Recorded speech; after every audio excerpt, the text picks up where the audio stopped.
stop your engine!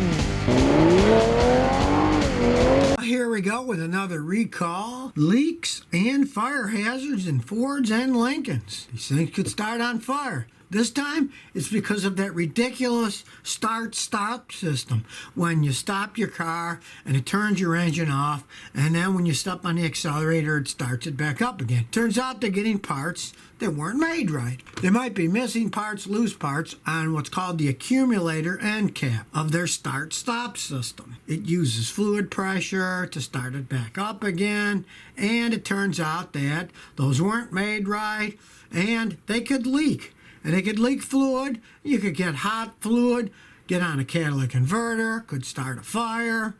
Not a good thing. What this thing does is it's an accumulator that accumulates fluid, builds up pressure in the torque converter, so then when you go to start, it spins by the pressure fluid.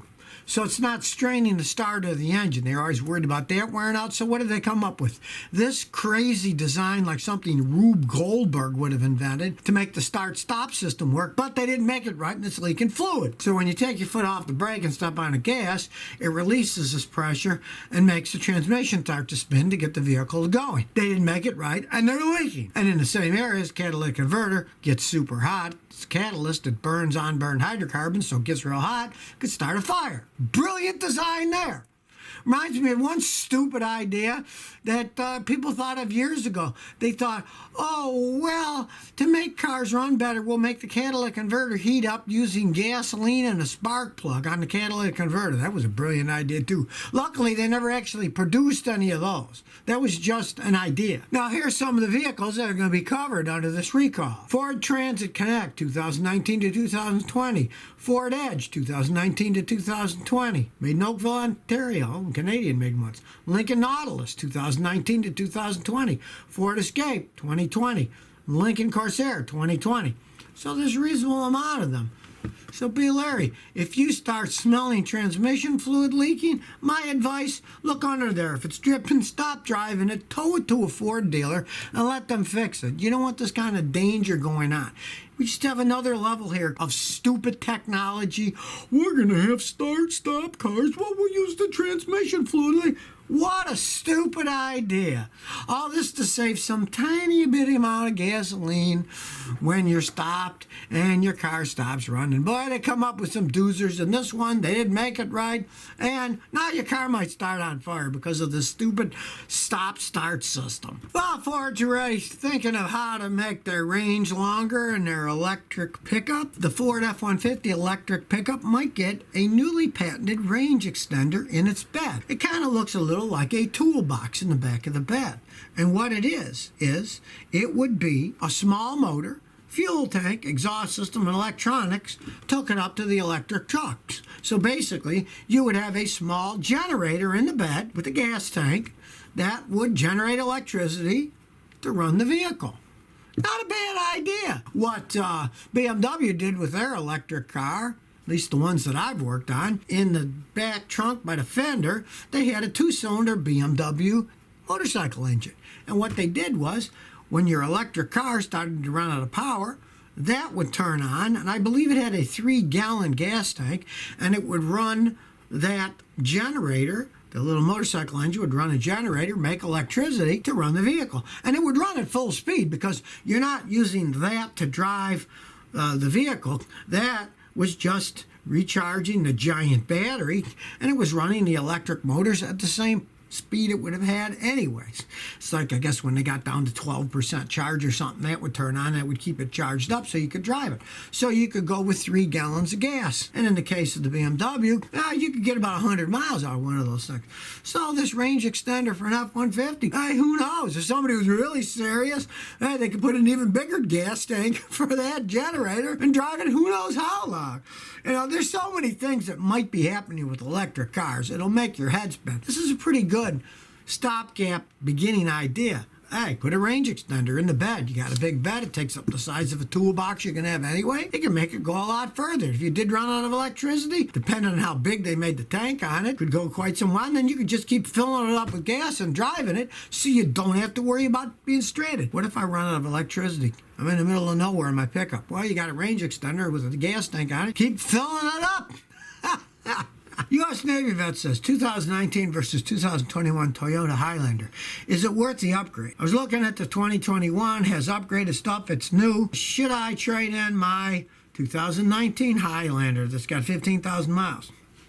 No, you're nuts. Why waste your money? You know, as I say, better the devil you know than the devil you don't. Well, there's no devil in a 2019 Highlander. It's an excellently made vehicle. It's technically 2021, so it's 3 years old. You probably had no problems. You know it has no problems. Never gamble with a brand new vehicle if you don't have to. Who knows? Maybe there's a flaw in the 2021. I don't know. They just made them. Who knows what comes out? I doubt it because it's a Toyota, but still, you got a great vehicle. Don't be sucked into the keeping up with the Joneses nonsense of, oh, look, the new body style. Oh, this one has electronic, blah, blah. Hey, that 2019 Highlander's got a lot of stuff on it. It runs fine. Don't get crazy. Don't make your eyes get big and think, oh, I'm going to buy this, I'm going to buy that. You got a great thing, the 2019 Highlander. I had a customer with a 2017 Highlander. He's already got 200,000 miles on it because he travels all over the country. Keep it. Don't buy another one yet. It's stupid. I'm into car says, my father picked up a 66 Pontiac GTO for under 15 grand with a Chevy 350. I'm changed to the original engine. What a steal. Hey, they weren't rolling junk back in the day. Yeah, you know, the GTO was the GOAT. Back in 66, everybody wanted one. Put a large block in it. Those came with big block, 400 cubic inch engines. Put it back to the bigger engine. You'll have more fun with it. I mean, that vehicle is a fun toy. It'll always be worth money if the body's clean on it, being a 66. People are nuts about those things. Hopefully the frame isn't rusted. Crawl under there. Make sure the frame isn't rusted, because if the frame is all rusted, don't put much money into it, because you'd have to do a full frame off restoration to get any money back. Maybe they sold it cheap because the frame's rotten. Get out of there and check it out. Terry 97 says I got a 2010 Kia Forte 2.0. It cranks, it won't start, it has no spark. And it's got PO011 camshaft timing over advanced and PO340 camshaft position sensor. Theoretically, there's all kinds of stuff that can go wrong because it's giving you codes for the camshaft.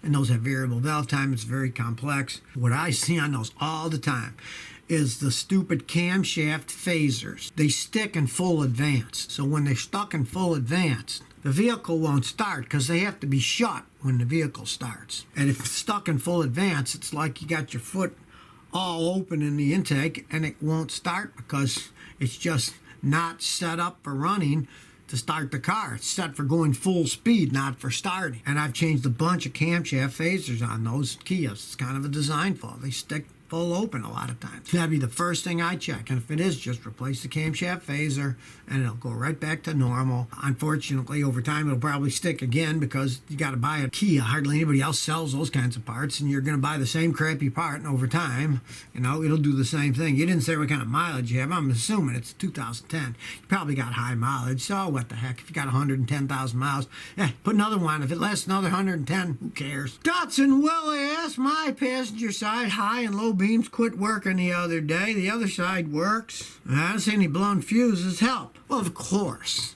The first thing you want to do is check the bulb. And now the other side's working. Heck, take the bulb out of the other side if it's easy to access. Plug it in that side. If it works, you know all you need is a bulb. Always start simple. But if it's not the bulb, a lot of times when you get both high and low beam not working on one side, you got a ground wire problem. You have to understand electricity of a car. All the devices need positive electricity to make them work, but they also need negative electricity to ground them. So if your grounding wire goes bad on one side, that side won't work, but the other side will. If it's not the bulb, check the ground wire. Just get a little test light. You'll see, turn the headlights on. See if when you turn them on, you got power to the lights that don't work, and if it does, then go to ground. And if you turn it on and there's no ground, you got a little continuity tester or a fancy tester like I have that when you put it on, it'll show you it's got 12 volts when it's power. And then when you put it on the ground and turn it on, it'll show green for ground, and it won't be green if the ground doesn't work. Or you can just get any meter and then measure it and say, oh, it's not grounding, so I got to ground it. And you could just cut the little black wire that's a ground wire, splice a wire on, and then bolt it to the frame anywhere. The whole car is negative electricity. You can bypass it. I've done tons in my time, fixing them easy and cheap. So if you never want to miss another one of my new car repair videos, remember to ring that bell.